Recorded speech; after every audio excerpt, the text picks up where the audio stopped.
സിദ്ധു നീയുമായി എങ്കയോ ഒരു പോറത്തേക്ക് ഒരു പ്ലാൻ പൊട്ടിങ്കല്ലേ അത് എന്നാച്ച്? എന്റെ ആന്റി സിദ്ധുവിന് ഇപ്പൊ എന്റെ അടുത്ത് പഴയതുപോലെ ഇഷ്ടമൊന്നുമില്ല. അവൻ എന്തൊരു പാവമാണ്.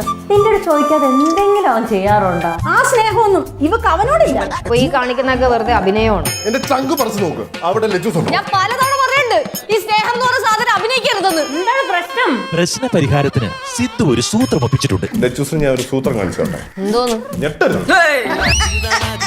ലച്ചുവിന്റെ ചെറിയ കലിപ്പ് പിടിച്ചിട്ട് സ്ക്രിപ്റ്റ് റൈറ്റർ പിന്നെ എഴുതിയിരിക്കുകയാണ്. അത് എനിക്ക് വലിയ ഒരു താല്പര്യമില്ലാത്തൊരു സംഗതിയാണ്. കാരണം വെറുതെ ലച്ചൂസ് എന്തെങ്കിലും ഒരു കാര്യമില്ലാതെ ദേഷ്യപ്പെടുന്ന ആ ഒരു സംഭവം, അപ്പം അത് സോൾവ് ചെയ്യാനായിട്ട് ബാക്കിയുള്ളവർ നിൽക്കുക, അതൊരു സ്ഥിരം ഒരു ടെംപ്ലേറ്റ് ആണ്. അത് അല്ലാതെ അതിനപ്പുറത്തേക്ക് എപ്പിസോഡിൽ എന്തെങ്കിലും ഉണ്ടാവുമെന്ന് എനിക്ക് തോന്നുന്നില്ല. പ്രൊമോ കണ്ടിട്ട് എന്തായാലും നമുക്ക് വെയിറ്റ് ചെയ്ത് കാണാം. പിന്നെ കല്ലു മിസ് ചെയ്യുന്നുണ്ട്. കാരണം സിദ്ധു കല്ലുവിൻ്റെ ഒരു ബോണ്ടിങ് നമുക്ക് അറിയാവുന്നതാണ്. അപ്പോൾ കല്ലു എപ്പിസോഡിലൊക്കെ തിരിച്ചു വന്നിട്ടുണ്ടെങ്കിൽ നന്നായിരിക്കും.